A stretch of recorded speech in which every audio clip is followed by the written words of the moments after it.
The crate arrived on a Tuesday. Jalen Voss only remembered it was a Tuesday because that was the day the cafeteria switched the protein cubes from mystery fowl to terrestrial fish. A menu change he welcomed less for its flavor and more because he could finally stop asking if his lunch was watching him. He just finished prodding a gray rectangle of alleged trout when the comm buzzed, flat and obnoxious in his left ear. "Delivery, Dock 11, urgent." He blinked. "I didn't order anything." The voice came back with the tone of a person who'd spent their entire adult life resenting everything. "Doesn't matter. Marked as personal. Priority code Delta Red. Congratulations, hero." Jalen had never been called hero before, not even when he single-handedly diffused the greenhouse methane leak by tripping over a valve and landing on the emergency switch. That had been pure luck, followed by 3 days of nausea and a promotion that paid slightly better, but came with more meetings. The word hero made him nervous. Anything labeled Delta Red made him suspiciously nervous. He arrived at Dock 11 to find a small crowd gathered around a prism crate. It was about the size of a cough. Well, no need to say it. Its surface shimmered with the iridescent gleam of quantum-sealed glass, and embedded on its lid was a golden emblem he recognized instantly. The sigil of the overseers. Someone whistled behind him. "You really ticked someone off." Jalen rubbed the back of his neck. "I thought this was a gift." "Exactly." He approached the crate like it might explode, or worse, require paperwork. A mechanical voice hummed from a corner node. "Recognition confirmed. Subject, Voss, Jalen. Service record noted. Overseer acknowledgement protocol initiated. Please enjoy your ceremonial reward." There was a hiss that went on. Just a bit too long to be reassuring, and then the top of the crate lifted. Cold vapor spilled out. Inside lay a humanoid figure, slender, silver-skinned, and unmistakably not human. She wore ornate bindings, thin filigreed metal wrapping her wrists, neck, and ankles in a delicate mockery of jewelry. Her eyes were closed. Jalen's brain attempted several sentences and settled on, Her eyes opened, bright, violet, unblinking. The onlookers took a collective step back. Jalen remained frozen, partially because of awe, partially because his lunch had chosen that exact moment to make a second appearance somewhere around his sternum. The figure blinked slowly, like a reptile tasting the air of a strange room. Her gaze locked on Jalen, not hostile, not confused, something else, calculating. "Well," he said finally, voice cracking, "this is wildly inappropriate." The bindings gleamed, humming with a low resonance that set his fillings tingling. He reached out, tentatively, idiotically, and touched one of the wrist loops. It was cold, much colder than the surrounding air. The instant his fingers brushed it, the binding flared with a brief pulse of blue light, and then snapped open. No bang, no explosion, just a soft click, and a musical chime like someone winning at Galactic bingo. He looked up. Her lips parted.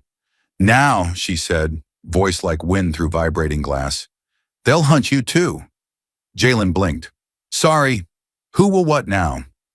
She stood in one smooth motion, uncoiling with alien grace, and stepped out of the crate like she'd been late to a dance recital.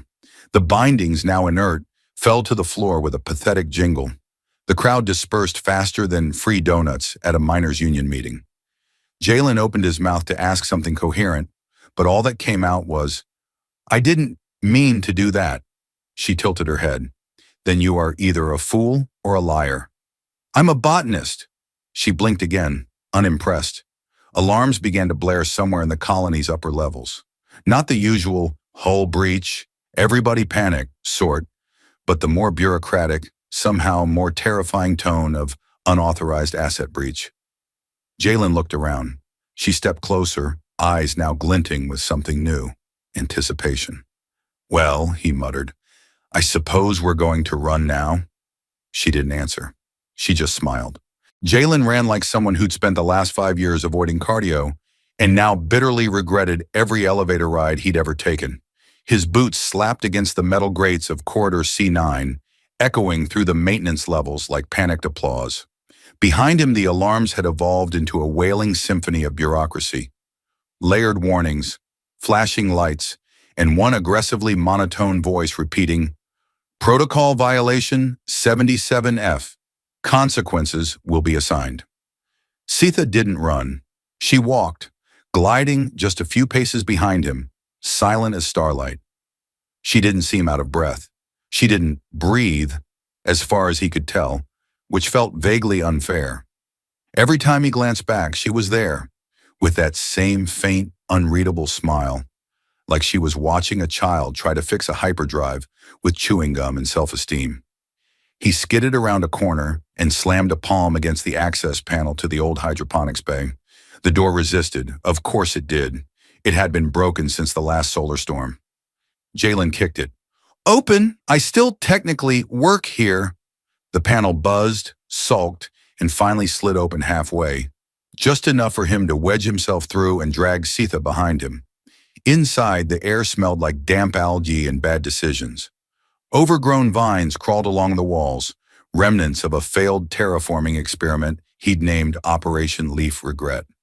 The lights flickered in the kind of way that made every horror holovid director nod approvingly. He leaned against a console, panting. Okay, we're safe. Probably, mostly." Sita tilted her head. "Why did you run if you do not believe in your ability to escape?"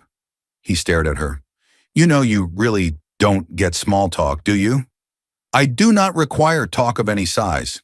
Jalen groaned into his hands. "Great. I've freed the galaxy's first sarcastic alien monk." Sita walked to the center of the bay and pressed a hand to a wall panel. A soft tone responded. And then, impossibly, the overgrowth recoiled. The plants moved. No motors, no fans, just photosynthetic obedience. A path cleared itself, revealing a maintenance hatch Jalen didn't know existed. That's not a feature we installed." She nodded. "This facility rests atop dormant resonance lines. Your species paved them over." "Classic humans," Jalen muttered. "If it glows or hums, we slap a parking lot on it."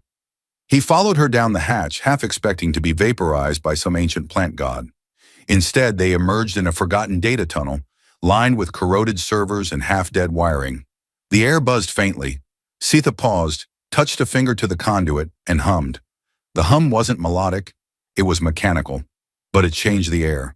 The buzz intensified, became clearer, until, impossibly, one of the servers flickered to life, casting light onto her face. Jalen frowned. "Did you just sing a computer awake?" Sita turned.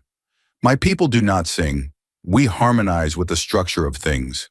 "Well, I sing," he said proudly. "Usually in the shower. Badly. Sometimes to my plants. They haven't died yet, so I'm taking that as applause." She didn't respond, but he swore the corner of her mouth twitched. The server projected a map, not just of the colony, of the entire planetary grid, overlapped with pulsing blue lines, resonance veins branching like arteries. Sita pointed to 3 nodes. Others, still bound. Jalen stared. "There are more of you?" She nodded. "We were fractured, scattered, silenced." He pointed at himself. "And you're sure I'm the right guy for this? I nearly flunked atmospheric biochem. You freed me. Accidentally." She stepped close. So close he could see faint fractal patterns in her irises. "Accident or not, your choice echoed. Across systems. Across time." From somewhere above, a new alarm tone began to wail. She looked up. "They've found us." Jalen sighed. "Of course they have. Let me guess. Big guns, bad tempers, and a complete lack of indoor voices? They will erase us." He nodded. "Yeah, they sound like middle management." She turned to the tunnel ahead. Jalen followed, because apparently sarcasm was now a survival trait. The problem with ancient tunnels beneath corporate colonies is that no one ever updates the signage. Jalen had spent the last hour squinting at rusted directional panels, each one labeled in a language that might have been English or might have been what happened when someone spilled coffee on a keyboard and called it a dialect. He tapped one of them with a screwdriver he didn't remember pocketing. "Okay," he said. This way leads to cryo waste reprocessing, which sounds like a place you definitely don't want to nap. That way says Biocontainment Vault 4, which I think is where they keep the aggressive mushrooms. Or used to. If they've unionized, I vote we surrender. Sitha remained quiet, examining the walls like she could hear what the circuits used to dream. Every so often she'd pause, hum a single note, and wait for something to answer. It was unnerving, like watching someone argue with gravity and win. Still not talking, huh? He asked. She glanced over. You speak enough for both of us. That feels like a compliment wrapped in an insult covered in truth. They took a left, then a down, then a crawl space that smelled like wet copper and betrayal. Somewhere above them, the alarms had dulled into a steady throb, a planetary headache that couldn't decide which part to punish first. Sitha stopped suddenly. Listen! Jalen froze. He held his breath, listening. Nothing. Exactly nothing. No buzz. No hum. No failing fluorescent light having an existential crisis. Just thick, oppressive silence. Is that bad? He whispered. She nodded. Oh, good, he said. I was worried for a second it might be good silence. The relaxing kind. A moment later, the air around them rippled. Not in the fun, breezy way, but in the I think space just twitched way. Then out of the corridor ahead came something he didn't expect to see this far below ground. Lights, not flashlights, not search drones.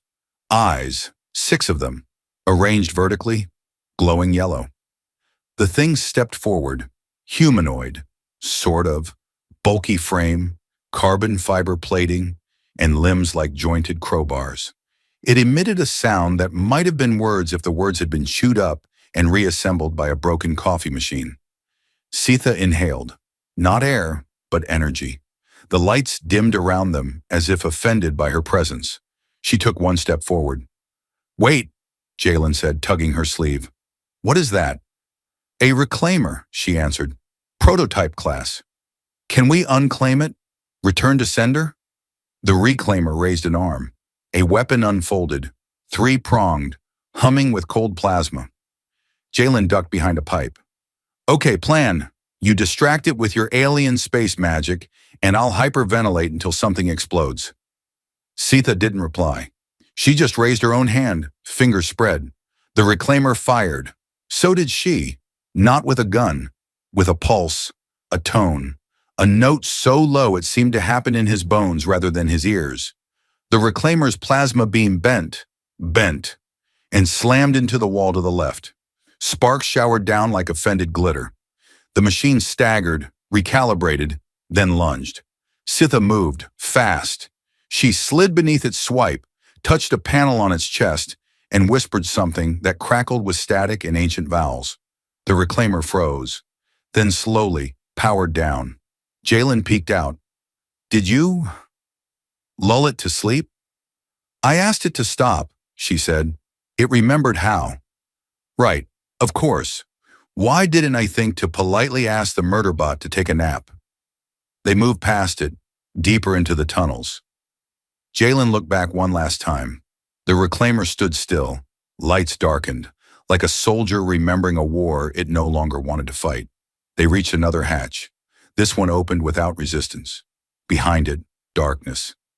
Sitha paused. We are near the core. Core of what? Resonance, a signal chamber. He rubbed his temples.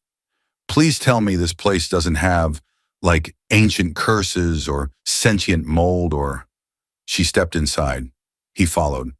Of course he did, because at this point, not walking into the creepy resonance chamber with the alien lady he accidentally freed from oppression chains just seemed rude. The chamber did not so much open as recognize. The moment Sitha crossed the threshold, the floor lit up in ripples, soft blue pulses chasing one another toward the far walls like excited pets welcoming an overdue owner. Jalen stepped in behind her and immediately sneezed. Sorry, he said, wiping his nose. I think your ancient space signal room is dusty. It's not dust, Sitha said without turning. It's memory sediment. Oh, he said, blinking. Cool. That doesn't sound horrifying at all. The walls were covered in patterns, lines that shifted when you didn't look directly at them, like they were debating whether they should still exist. In the center of the room stood a spire, sleek and organic, humming quietly, like it was warming up for a very judgmental concert. Sitha approached it with reverence. Jalen approached it with caution. The last time he'd touched something humming, he'd spent 3 hours believing he was made of pudding. She placed both hands on the spire and closed her eyes. The sound that followed was not music. It was suggestion, tone, possibility. It reverberated through the air in spirals. The patterns on the walls flared to life, and suddenly the room was no longer just a room. It was a map, not the flat kind. This one bloomed upward in threads of light, weaving through dimensions, each one revealing more systems, more nodes, more people, or maybe beings was safer. Jalen whistled. Okay, that's impressive. I usually just get static when I touch stuff I shouldn't. 3 others, Sitha said, eyes still closed. 3 still bound, still silenced. The lights focused on points, one in the nebula arc, one near the dead zone of Krelor, and one, alarmingly, very close. Jalen leaned in. Wait, that one's here? Below, she said. Beneath this colony, far beneath. Oh, good, he muttered. I was worried we wouldn't have to dig through dangerous, poorly ventilated infrastructure today. She released the spire. The map folded back into nothingness. The room went still again, save for the now soft hum of something satisfied. You said they're silenced, like how you were. Worse, she said. I was stored. They are sustained, kept in resonance. Used, Jalen winced. And let me guess, whoever's doing that isn't up for a friendly chat and a coffee? She didn't smile, but her voice did. The overseers do not drink coffee. Of course not. Monsters. The hatch behind them groaned. Jalen spun. Please tell me that's just the memory sediment trying to flirt with me. Sitha's face hardened. Number, they found the chamber. The wall opened. Not a door. Just opened, like it had never been solid to begin with. Through it stepped 3 figures in black armor, faces hidden behind narrow visors, weapons drawn and glowing with that specific shade of blue that meant don't touch unless you enjoy sizzling. The one in front spoke. Return the asset to containment. Jalen raised a hand. Hi. Hello. Quick question. Who exactly is the asset? Because I feel like I might technically be the one they gave the receipt to. The reclaimer didn't move. Sitha stepped forward between him and them. Her voice was clear. This place recognizes me. You do not belong. You are classified compromise, the leader said.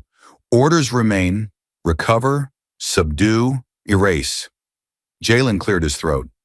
Just wondering, has anyone ever tried talking to you people? Maybe some trust falls? A company picnic? The second reclaimer fired. Sitha moved, again not with speed, but certainty. Her palm struck the air in front of them, and the plasma bolt bent 90 degrees, embedding harmlessly in the ceiling. Jalen stared at it. Okay, that's definitely not in the standard physics manual. Sitha whispered a note, this time lower, longer, and the chamber responded. The walls pulsed. The ground shimmered. The reclaimers staggered. She turned to Jalen. They are out of tune. This place rejects them. Oh, I know the feeling, he said. I spent 3 years trying to play the colony's synthesizer in the rec lounge. It rejected me too. She gestured. Come. They ran, not out, but down. The floor beneath the spire folded open like origami under pressure. Beneath it, a spiral ramp led into deeper dark. As they descended, the floor sealed itself behind them. Right, Jalen panted. We're officially going deeper underground, being hunted by space fascists, guided by resonance ghosts, and I haven't eaten since before the murder bot. Is there, by any chance, a snack plan built into this rebellion? Sitha paused, reached into her robes, and handed him something small and triangular. It smelled faintly of metal and mint. He sniffed it, then shrugged. You know what? Sure. He ate it, regretted it, but didn't stop following. The spiral ramp did not believe in subtlety. It pulsed with dim violet light beneath their feet, and every step made a faint chime, like the floor was grating their rhythm. Jalen tried to step more carefully after tripping the third tone into what he was pretty sure was a passive-aggressive minor key. How deep is this thing? He asked, breath hitching. Because I'm 90% sure we've passed the structural guilt threshold of the colony. Sitha didn't answer. She was focused, eyes flicking side to side like she was reading vibrations from the walls. Occasionally she'd hum something low and wordless, and the ramp would respond by elongating, twisting, or revealing another platform. Jalen tried humming too. The floor immediately skipped a tone and flickered red. Okay, message received. Stick to walking and panicking. Eventually, the ramp led to a chamber far older than anything they'd seen. The walls pulsed not with light, but with memory, faint impressions moving like smoke behind glass. Jalen squinted at one and saw what looked like stars folding into spirals, then dissolving into silence. The scent of ozone buzzed at the edge of his tongue. Then he heard it. Not a voice. Not exactly. A note, constant and unwavering, not sung but sustained, held like breath at the edge of drowning. Sitha inhaled sharply. It's her. Jalen followed her gaze. At the far end of the chamber stood a figure, suspended, not floating, held, inside a transparent prism that pulsed in time with the tone. The bindings were more elegant than the ones Sitha had worn, etched in fractal spirals like a cage designed by a mathematician with a grudge. She's conscious, Jalen whispered. Isn't she? She is aware, Sitha said, stepping closer. And bound. Her song is not her own. It is siphoned, echoed through the colony. Jalen looked around. You're saying this whole place is running on one big cosmic note? Not just the colony, she said. The entire system. Jalen stared at the prism. That's a really long power cord. He stepped closer, only to be shoved back by a sudden wave of pressure, like walking into a solid wall of music. His ears popped. His hair stood up. Right, he said, rubbing his temples. No touching the ultra battery. Got it. Sitha placed her palms gently on the prism. Her fingertips shimmered, then phased inside. The tone wavered. From a distant corridor, an alarm began to rise. Not the normal ones. This one sounded personal. They've sent a beacon, she said. They know where we are. Of course they do, Jalen muttered. They're like fungus, but meaner. Sitha narrowed her eyes. I can break the chamber, but it will resonate, loudly. Define loudly in terms of how much our organs stay inside our bodies. She didn't answer. Instead, she sang. Not a note this time. A phrase, a sequence of layered harmonics that made Jalen's teeth ache, and the floor pulsed like a subwoofer with a grudge. The prism cracked. Light spilled out, not white, not blue, but a color that didn't quite stay still long enough to be named. The suspended figure fell. Jalen dove and caught her, barely keeping both of them upright. She was light, unnaturally so, like holding breath in physical form. Her eyes opened. They were blank for a moment, then cleared. She blinked. You are not a keeper. Jalen grunted under her weight. Nope, just a very confused botanist with a growing list of space crimes. Her gaze shifted to Sitha. You broke the silence. I heard you, Sitha said. Then it begins again. From above, metal groaned. Something large was coming. Heavy, purposeful. Jalen looked up, then at the new arrival in his arms, then at Sitha. So, now what? Sitha extended a hand toward the wall. Now we find the next. Jalen glanced behind him. We're just leaving? We're not gonna, I don't know, write a note or leave a tip. The freed Kalathari spoke again. You joke to hide your fear. He smiled weakly. No, I joke to manage it. The chamber shook. From above, a reclaimer's voice echoed down. Last chance, traitors. Sitha took the lead. Jalen followed, muttering, Why is it never the second to last chance? Just once, I'd like a polite countdown. And they vanished into the shadows with the girl who sang Electricity, while behind them, the hunt recalibrated. The escape tunnel had been designed for creatures without bones, or dignity. Jalen discovered this about 6 meters in, somewhere between dislocating his shoulder and getting a face full of fluorescent moss that glowed resentfully. Remind me again, he grunted, why ancient alien architects couldn't invent stairs. Sitha, several meters ahead and entirely unbothered by the contortionist nightmare of a tunnel, replied calmly. This passage was made for resonance flow, not bipedal navigation. I flow just fine, he said, wiggling forward like a caffeinated slug. Usually in chairs, with snacks. Behind them, the newest addition to their accidental rebellion moved with eerie precision.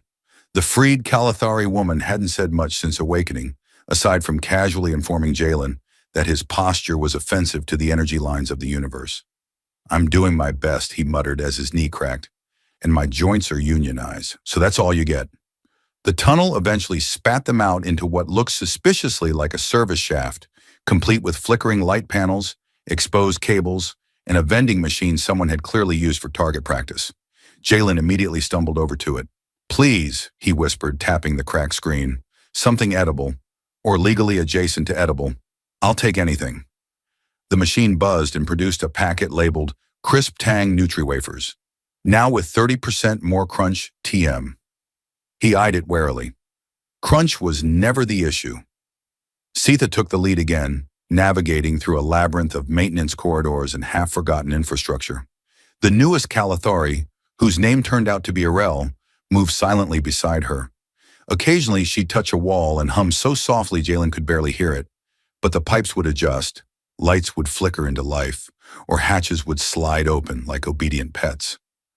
You know, Jalen said, chewing regretfully, if I had powers like that, I'd never wait in line again.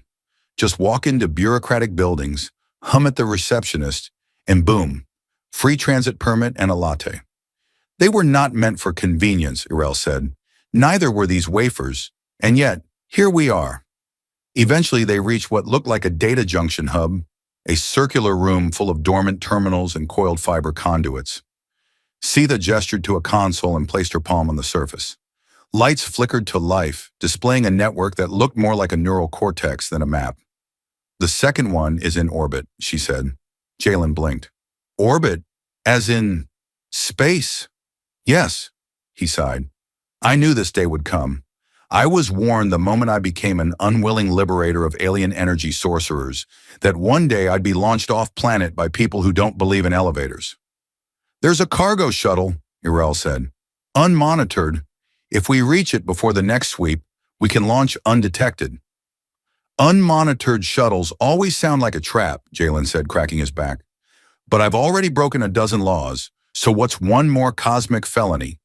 As they moved toward the shuttle hangars, the lights began to flicker again, only this time not in response to Sitha's presence. They were failing. Jalen frowned. That's not you, is it? No, Sitha said, slowing. It's interference. Synthetic. The floor vibrated, not enough to knock them over, but enough to make every metal panel complain in its bolts. They stopped. From the far end of the corridor, a shape unfolded. Too many limbs, too smooth. It skittered on magnetized claws, metal skin rippling like a machine trying to decide what kind of nightmare it wanted to be. A new reclaimer model, Irel said. Signal jammer class. Jalen groaned. Fantastic. I've always wanted to die in a deleted scene from a horror movie. Sitha didn't hesitate. She stepped forward and sang. The creature shrieked, not in pain, but in discord. The sound cracked the walls, overloaded a nearby console, and caused the vending machine 2 corridors back to spontaneously eject its remaining inventory. Jalen watched one of the crispy wafer packets fly past. The reclaimer staggered, reoriented, and launched itself towards Sitha. This time Irel sang too, 2 harmonics, opposing tones. They collided midair and created something new, an oscillation that rippled through space like 2 truths trying to disagree. The reclaimer convulsed, its limbs jittered. Then it collapsed in a heap of non-functional menace. Jalen exhaled. I don't know what just happened, but I'm officially classifying that as a duet. Sitha turned to him. We must hurry. The orbital node is active. If it signals, we lose everything. Right, space adventure, heroic destiny, bad snacks. Let's go. He grabbed an extra wafer pack on the way out.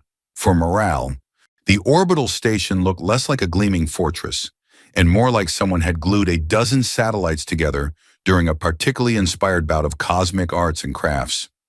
Jalen stared at it, feeling about as ready for space travel as a goldfish preparing for the Olympics. "We're supposed to just sneak in there?" he asked. "Because from here, it looks like the galaxy's most awkward space disco." Sitha didn't smile. "The orbital node controls the signal broadcast. If they activate it, the reclaimers will swarm the entire system." "Great," Jalen said, adjusting his jacket, like that might somehow make him less conspicuous. "I'm not exactly built for stealth. More awkward scientists bumping into things." Errol, ever silent and graceful, moved ahead, scanning the docking bay with something that resembled feline patience. Jalen followed, trying not to trip over his own feet, but mostly failing. He kept catching the smell of ionized metal and burnt circuitry, the distinct perfume of something that was definitely not meant to be alive. "Okay," he muttered. "If anyone's got a plan that doesn't involve me accidentally pressing the self-destruct button, I'm all ears." Sitha's reply was to hum, a low, vibrating note that caused the docking bay's lights to flicker in response, like the building was waking from a bad nap. Suddenly, the bay's bulkhead doors slid open with a mechanical sigh. "Right," Jalen said, stepping into the open. "Here we go." Inside, the station hummed with quiet energy. Panels flickered with streams of data, and holographic interfaces floated lazily in the air like confused butterflies. Sitha approached a console, her fingers weaving delicate patterns in the air. The holograms bent and shifted, reshaping into a three-dimensional map of the colony's resonance network. "Here," she said, "we can disrupt the signal at its source." Jalen stared at the swirling lights. "It looks like a tangled mess of glowing spaghetti." "Precision is required," Sitha said. He smiled wryly. "Yeah, well, my specialty is getting tangled in things, especially when I try to dance." Before she could respond, the lights dimmed sharply. Red emergency strobes snapped on. "Looks like someone flipped the panic switch," Jalen said. Reclaimer units materialized from concealed alcoves, sleek, imposing figures, their visors glowing with cold intent. Jalen ducked behind a console, heart pounding. "This is officially my least favorite part." Sitha closed her eyes and began to hum again, weaving a complex melody that seemed to pulse through the very walls. The reclaimers hesitated, their movements jerky as if struggling against an unseen force. Jalen peeked over the console. "Nice! You're basically the universe's bouncer." Errol stepped forward, joining Sitha's harmonic call. The two voices intertwined, creating a resonance that shattered the reclaimers' synchronization. The machines convulsed, sparks flying as their systems overloaded. Jalen seized the moment and sprinted to the main console. "Help me disable the broadcast," he shouted. Sitha nodded, her voice rising in a triumphant cadence. With a few deft movements, Jalen's fingers danced across the controls, cutting power to the broadcast node. The alarm ceased abruptly. The station fell silent, save for their heavy breathing. Jalen grinned. "Well, that was dramatic, and totally not what I expected when I woke up this morning." Sitha looked at him, a flicker of amusement in her eyes. "You survived chaos better than most. Years of dodging bad decisions and worse lunches," he said. "So what's next? Galactic fame? Heroic speeches?" She smiled softly. "We find the last one." Jalen groaned. "Of course we do. Why wouldn't there be a last one?" As they moved toward the station's exit, Jalen glanced back at the now darkened broadcast node. "Hey," he said. "Next time, remind me to bring snacks." They vanished into the shadows, leaving behind the quiet hum of a galaxy on the brink of change. The final chamber breathed with a pulse. Not mechanical, not digital, but something deeper, woven into the fabric of the universe itself. Jalen felt it as a vibration in his bones, like the cosmos was humming a lullaby only the bravest or most foolish could hear. He glanced at Sitha. She was calm, more than calm, as if the chamber's resonance was a long-lost homecoming. Irel and the newly freed Kalathari woman flanked her, faces unreadable, but their posture told stories of ancient chains breaking. "So this is it," Jalen said, cracking his knuckles. "The big finale, the galactic mic drop." Sitha nodded. "Here lies the sovereign singularity, the source of the bindings, the voice of control." Jalen squinted at the swirling mass of light and shadow suspended in the center of the room. It looked less like a machine and more like a star caught in a glass cage, spinning slowly, endlessly. It looks like a cosmic snow globe, he muttered, with less chance of a peaceful shake. The singularity pulsed. A voice, layered and synthetic, yet tinged with sorrow, echoed through the chamber. You awaken what was meant to sleep. The past is await, but the future is uncharted. Sitha stepped forward, hands raised in a gesture that was both offering and challenge.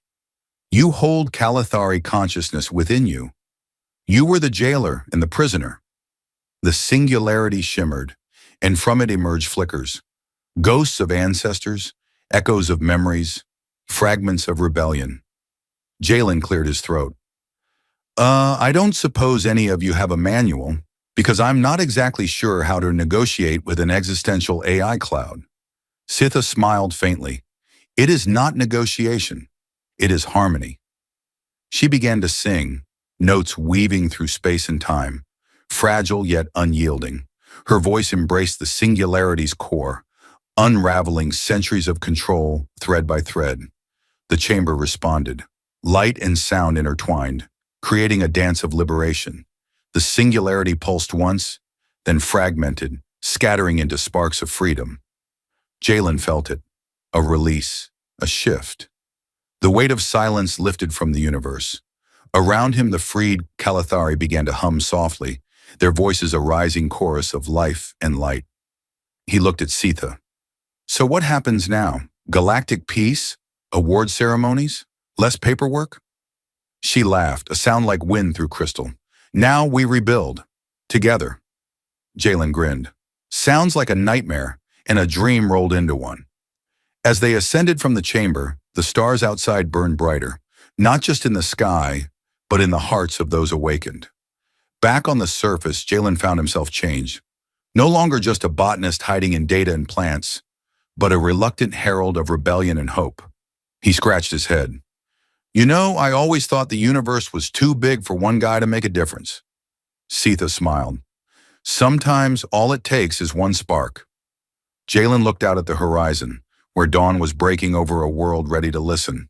And maybe, he added with a grin, a really good joke to break the silence. They walked on, unchained into the rising light.